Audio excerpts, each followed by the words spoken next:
I think that clock's a little slow, don't you? It is. It's 7 on the dot. I mean 6.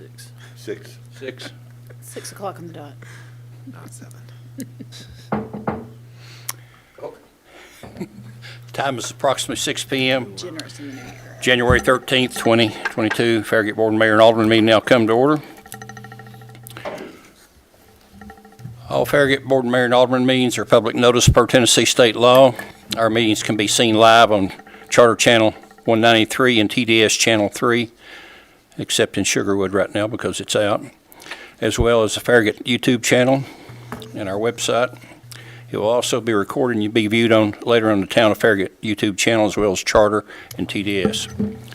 During the regular posted agenda, all comments or questions from Farragut residents will now be in person. If you are interested in speaking, we ask that you fill out a blue card with your name and address and agenda number and turn it into the town recorder prior to the start of the meeting. The mayor or the vice mayor shall maintain and control the meeting to provide a professional, objective environment. So please read the posted comment protocol and understand that there will be a 5-minute limit for each speaker. At the end of tonight's business meeting, there will be some time reserved for public comment under the Citizens Forum agenda, in which the same rules apply as a regular posted agenda item.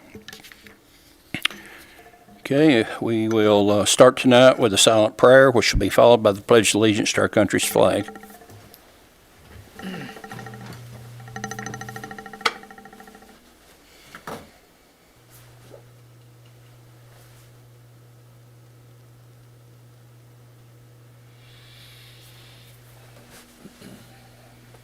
Pledge allegiance To the flag of the United States of America and to the republic for which it stands, one nation, under God, indivisible, with liberty and justice for all.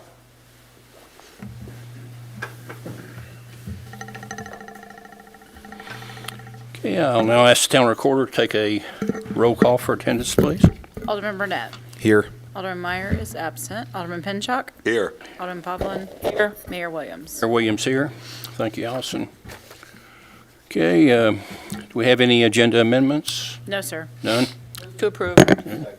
Okay. All in favor of approval, say yes. Yes. Okay.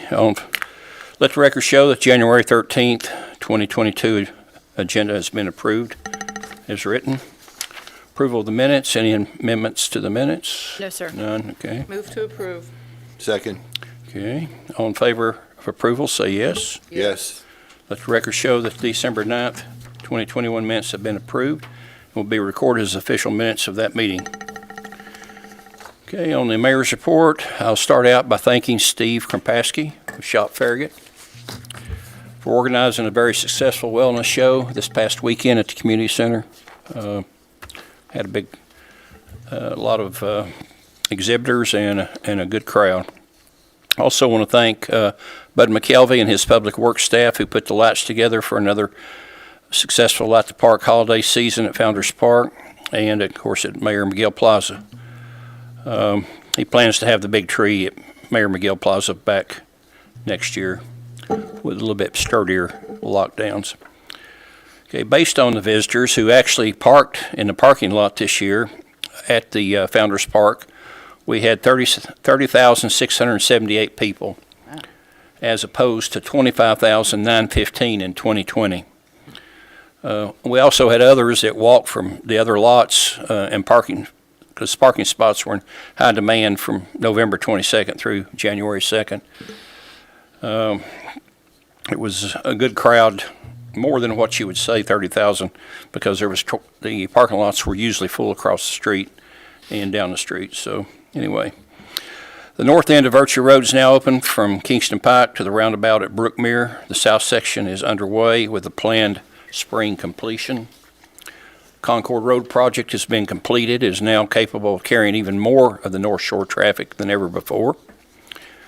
It looks like the new 2-lane left turn at Turkey Creek Road Light is a huge success for all the residents who use that way for their morning commute. Also, I'd like for you to keep an eye out for more news on the new Score Hotel that's coming to Outlet Drive beside Topgolf Complex. It will be the first of the sports-oriented stay-and-play brand of venue with 106 rooms, a bar and a gym, Right now, they're taking big rocks and making gravel out of them in that area, and it looks like they'll be doing that for weeks to come. At this point, I'll yield the floor to the Vice Mayor for her report. Thing I have to report is Julie Blaylock from the Farragut West Knox Chamber is due to report this evening. And I'm going to back off and put my mask on while you're presenting, so you can feel comfortable. Okay, come on down, Julie.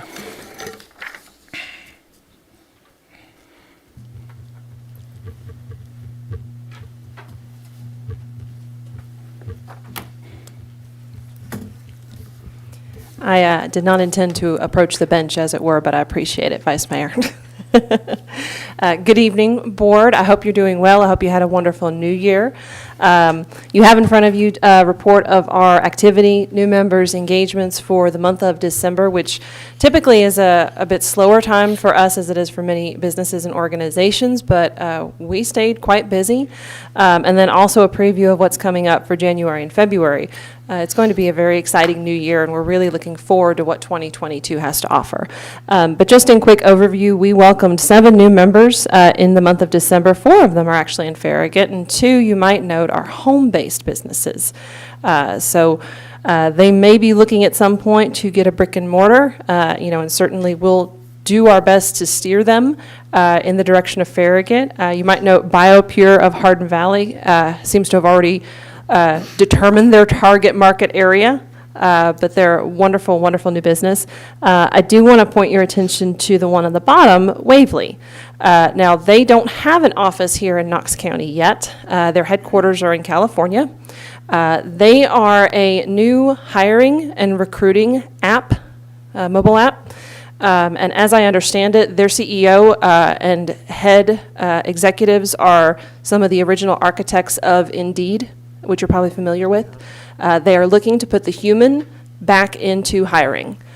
So the app, if you care to download it just to try it out for yourself or your business, works kind of like, almost like a dating app in the sense that you post your job and then appropriate applicants are put before you and you can swipe left or right to see if they are a match, and then you can have a conversation with them before you actually really start looking at some of their credentials, because cultural fit for a lot of businesses now is sometimes more important than skill. So the app is looking to really put people back in touch with each other rather than having people go to a website, apply online, and have their resume go into an abyss where they never hear from the employer, never know why they weren't considered, that sort of thing. If you drive up and down I-40, headed toward Bellisippi Parkway, you'll see a large billboard that is bright pink. That's Waverly. So they are investing a good deal of money into our area and community because they are targeting Knoxville as their first mid-sized market to grow the app into. So we're very excited to have them as members. You'll get to meet some of them at our Breakfast Speaker Series next Tuesday. And I invite you to have some further conversations with them because it's really a fascinating business model that we're looking forward to helping them get off the ground. So Excuse me, were they at your open house? they were. Yeah, Yes, we were talking to them. you did talk to them, yes. Yeah, very nice people. Are they gonna live here themselves, or are they gonna? So currently, their head salesperson is located in Louisiana, as is his direct report. But as of Wednesday, they attended an event, and they have already started to hire sales and support staff in the Knoxville area. They do intend at some point, I think, to have some kind of an office and a presence, but timeline on that is to be determined. Thank So, you. yeah. Other than that, we had 7 total programs for December, including the open houses, as you got to attend, which were wonderful. We, of course, were most proud of the fact of the collections we took up for Child Help, and we had WVLT out here with the toy caravan reporting and driving through Farragut, so that was great. Also in December, I got onto 98.7 and did a spot with Don Steimer around the house talking about how to choose a reputable contractor or a home improvement business. So I got to talk about, businesses that are in Farragut, businesses that are members of the chamber, and how you make that determination as a homeowner and what credentials to look for. So that was some good PR for us as well. Other things, just FYI, the 2022 Guide to Business and Directory, which features a good deal on Farragut, is out in print. It went out at the end of December. So we've got copies at the chamber office. It's also in a digital format, so that can be shared. It's been a useful tool for us as a relocation guide and also information for businesses that might be looking to come to the area, whether they're from Knox County or just outside or even outside the state. So please feel free to ask for those. Our board is still planning to retreat on February the 1st, and we've requested the mayor's presence, so I hope that's been communicated. I am still continuing happily to interview for communications coordinators. I've got some good candidates to look at, so hopefully by the end of this month, I'll get to introduce you all to a new face, and I'm looking forward to that. And if I may, Steve and I are going to be seeing a lot more of each other than we already were, because we're planning a joint business expo in April. So we're excited. And more details to come on that. I hope he doesn't get tired of putting up with me. And then, of course, events that are coming up for January, February. The Breakfast Speaker Series is next Tuesday. I think most of you guys are registered. Thank you, Allison, for getting us those names. We have about 140 that are expected currently, so it should be a good talk. And then in February, we are also going to do a joint event with Loudoun County Chamber again over at the venue. Questions? I just wanted to make a few comments. I did get a chance to listen to you and Christine Dean on 98.7 about your Around the House with Dawn Steimer. You guys did a great job. Thank you. And it was really interesting to listen to. So I appreciate you doing that. And we are very excited about the Business Expo. I know the going name right now is What's Out West, which I think is a fabulous name. So looking forward to you guys working together on that one. Yeah, we are too. So thank you, Julie. Thank you. Can you give us a news update on Betty? I'll do the best I can. Okay. She is currently participating in a clinical trial at Duke University. It seems like it is finally starting to go well, and so she's seeing some improvements. Mostly, of course, she's having to contend with, dealing with her best friend leukemia and having to travel back and forth on Duke's schedule. So she's in Farragut, Knoxville some days, some weeks, and others she's traveling to Duke for a couple days, sometimes a week. Whatever they want to do to her. So, but her spirits continue to be good. She's just trying to keep up with the schedule. Yeah. Oh, great. Thank you, Julie. Thank you. Thank you, Julie.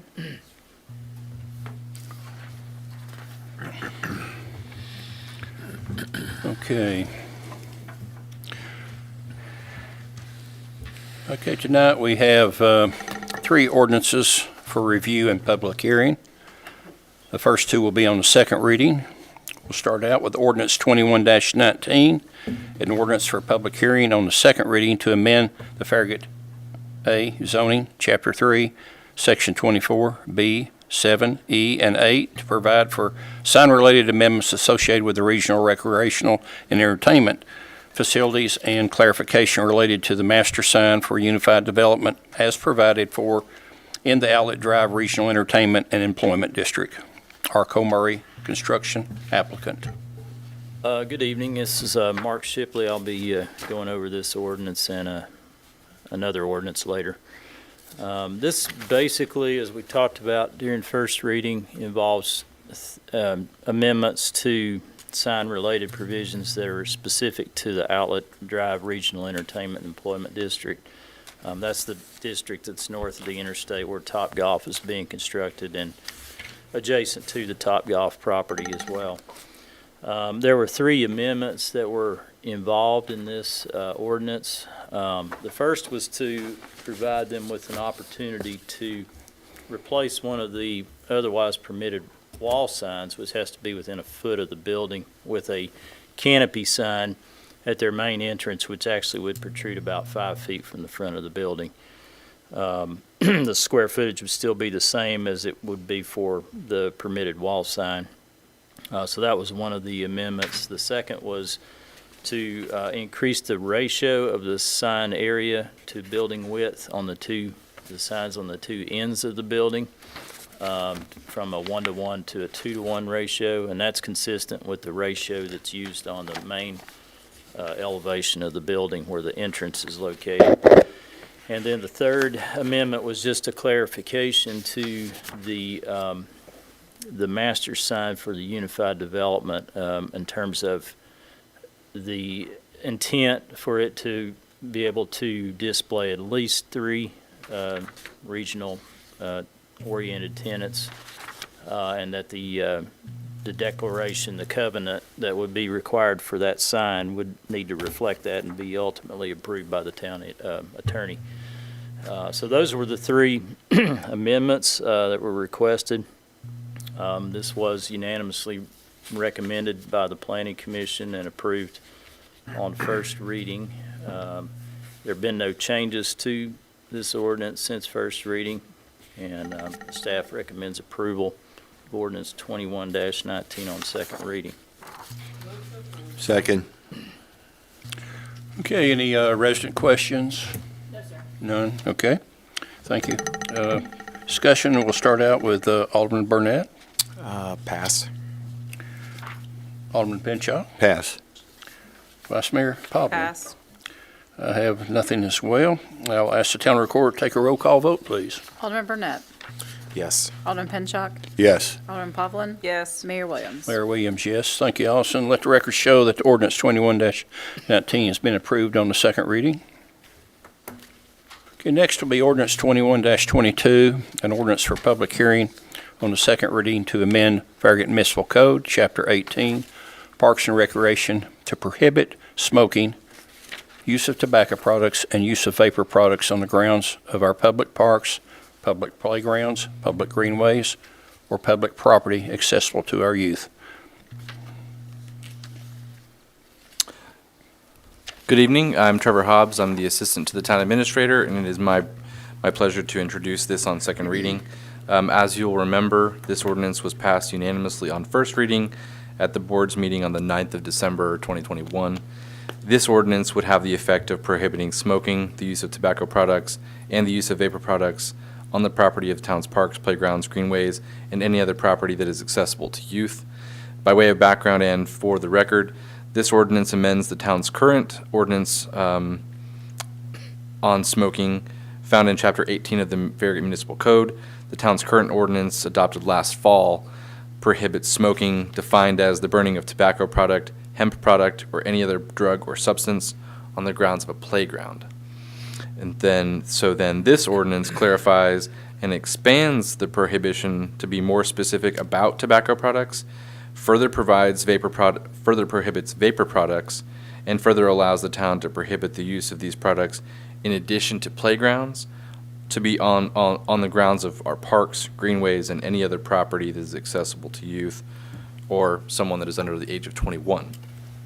The authority for these additional actions is made possible by amendments to the state law made by the General Assembly during its 2021 legislative session, which became effective as of July of this year.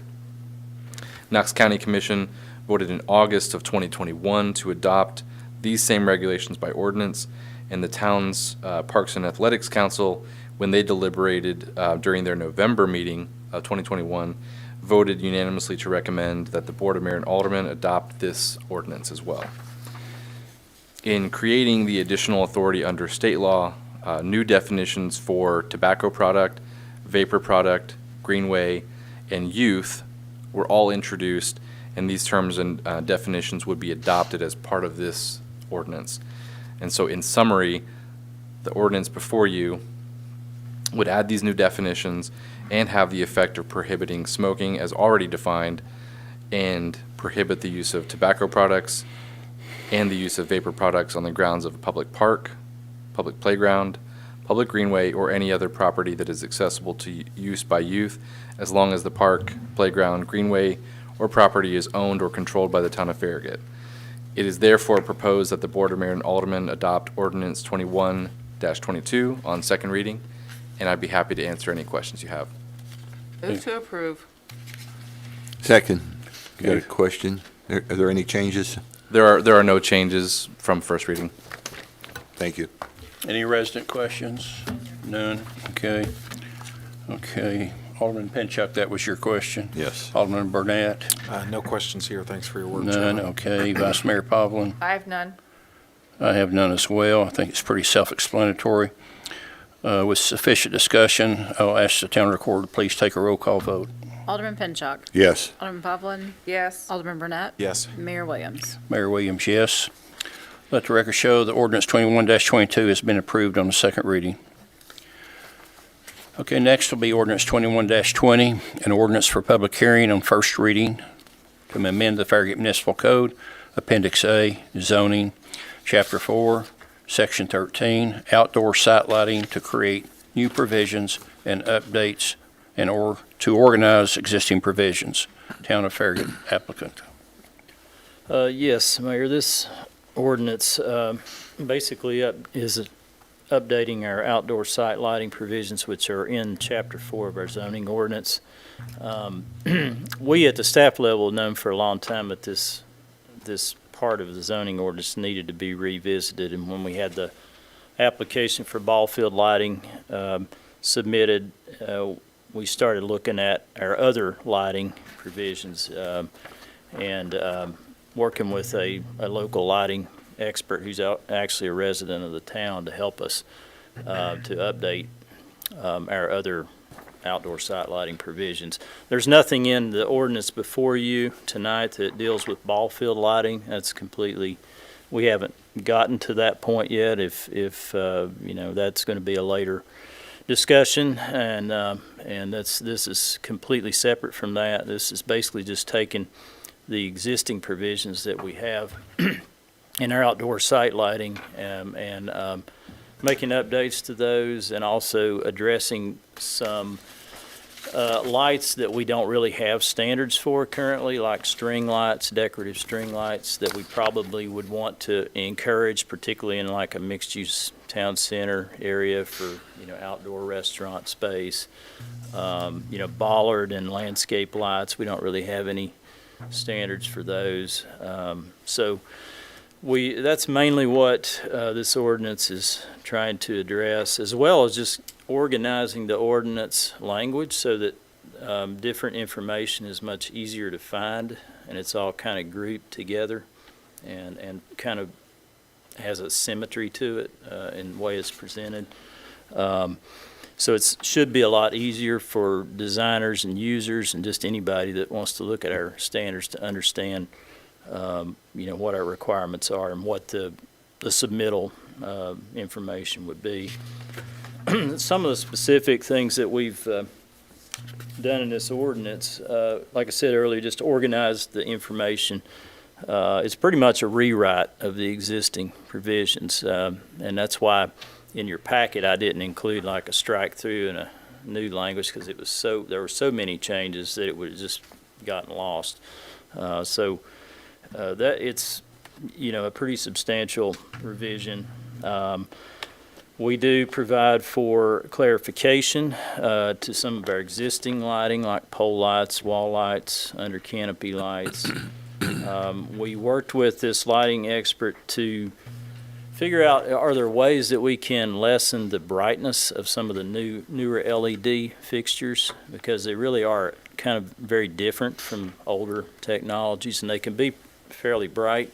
So one of the things that he suggested was we needed to develop what's called a Kelvin temperature standard, and this diagram on the screen kind of shows what that is talking about. It's basically the color temperature of light, and as you get to a higher Kelvin number, the light is brighter and more white, and the lower you go, it's more soft and yellowish kind of hue to the color. So what we want to try to avoid with the LED lights is when you get above pretty much 5,000 K, it starts getting pretty bright, and can be something that could create some glare. So we've added that as a standard in our ordinance. As I mentioned earlier, developed some standards for decorative string lights, bollard and landscape lights, and That's basically the main changes. It's still a fairly short ordinance. I think it's pretty straightforward. We get a lot of positive comments actually about our lighting ordinance because it is kind of simple and straightforward as opposed to some communities that I've looked at. It's very technical.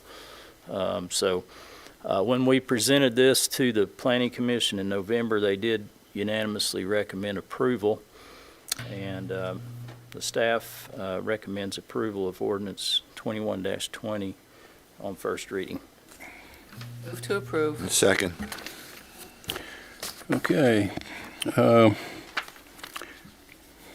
Any resident questions? No, sir. On this one? No, okay. I guess we'll start out with Alderman Pinchot. I don't have any questions. Okay. Alderman Burnett? Yeah, Mark, this scale is dealing with temperature, right? Yeah. But there's also color in the middle, and so I guess my question was, can you have colors that get into that white and blue whose temperature can read into the 3,000 and 4,000? So for instance, No. like the little lights may be coated with something, so you have an effect of a whiter or a lighter color, but you don't have the Kelvin or the temperature reading of a 6,000, 7,000. Or You is might that be just able to put some kind of a, colored frosted Right. cover that could alter, even though the temperature would still be the same, could alter its effect. But one of the things that the lighting expert that helped us said that basically most of the lights, non-residential, are usually around 4,000 Kelvin. And that's kind of a color that is not too harsh, but it's also provides a sufficient light, a sufficient amount of light to illuminate most settings. So there are some applications where a higher K would probably be more appropriate, like ball field lighting potentially. Would be something you would have a more bright light. But that was one of the things that that we asked him to look at, is we've gotten some complaints about some of our LED lights just being really, really bright. And are there any things that we can build into our requirements that could address that? He chose the 4,000 K because that's a pretty common product that can be purchased, and it's pretty common in the industry. And it kind of is kind of in the middle as far as the brightness scale. So he thought it was a good compromise. Now, we do specify a lower K Well, that's in what I was the wondering. town Isn't that center for But the. when you think of string lights, though, if they come in at 4,000, that's above what? Well, they would be 3,000, I think, in the ordinance. Right, the ordinance says 3,000, but you Yep. said that the standard would be 4,000 For the other lighting. lights. For other bigger lights. LEDs. Yeah. Okay. Yeah, the reason for the lower standard for that, and we talked with him about that, was that most of the time in that application, you're kind of wanting a softer ambiance, and you don't want the real bright Okay. lights, but you want it to be bright enough to where it is not unsafe under the area that's being illuminated, and people can actually see their food and where they're going, because there are some requirements out there that, like dark sky provisions, that would recommend something lower than 3,000. So we chose 3,000 because we thought it achieved the objective of what the string light setting would be targeting, and provide enough light to be effective without overpowering. Okay, thanks, that's all. Okay. Thank you, sir. Vice Mayor Pavel? I have nothing. Nothing, okay. This was all very interesting, Mark, and you did a great job with it. Well, I learned a lot myself. Mark Pilson was the consultant, and he lives in town, like I said, and he really knows what he's talking about, and I really appreciate his assistance with this. So I couldn't have done it without him, because I really didn't know what I was doing. Well, it's very well done, and We do appreciate the effort on that. Okay, I'll ask the town recorder now for a roll call vote. Alderman Pinchuk. Yes. Alderman Povlin. Yes. Alderman Burnett. Yes. Mayor Williams. Mayor Williams, yes. Okay. Let the record show that the ordinance 2120 has been approved on the first reading. Okay, business items, we have a light business item scheduled tonight with only 2 items. The first will be approval of Resolution R 2022-01. It's an appointment of our municipal judge. Yes, sir. Keith Alley is currently our municipal judge, and he was first appointed in 2016 and has agreed to serve another term. So the motion is to approve Resolution R 2022-01, appointment of Keith Alley as the Town of Farragut municipal judge. Move for approval. Okay. Anything for a resident on, No, sir. on this? No discussion. Okay. Does anyone of our aldermen have anything to add to this? I just want to commend him for the great job he's been doing for us. Really appreciate it. I'm glad he's willing to do it again. Okay. Yeah, same here. Okay. Okay, I'll ask for all in favor, vote by saying yes. Yes. Okay, any noes? None. Let the record show approval of Resolution R 2022-01 is appointment of Keith Alley as our Town of Farragut municipal judge has been approved, and I guess I probably should read that. No? Don't need to? Okay. Well, we'll skip that part. Okay, next will be approval of Parks and Athletics reappointment. Yes, sir. Mr. Brock has missed 3 meetings of the Parks and Athletics Council. And per the ordinance, he does need to seek reappointment for that position. So his request is attached. And the motion is to reappoint Bob Brock to the Parks and Athletics Council. So moved. Second. Okay, any resident comments on that? No, sir. Any discussion? I have none. Okay. Okay. With no discussion? President of the committee, too, by the Yeah. way. The chair. Chair. Chair, okay, well, Meeting the other we night. probably need to keep the chair then. Scott Okay. Russ filled in. All in favor, vote by saying yes. Yes. Yes. Okay. Let the record show that the reappointment has been approved as requested. Our town administrator is not here tonight, so, and neither is the town attorney, so we have anyone to speak at Citizens Forum? No, We sir. do not, so this time is approximately 6:33. And without objection, January 13th, 2022, Farragut Board and Mayor and Alderman meeting is now adjourned.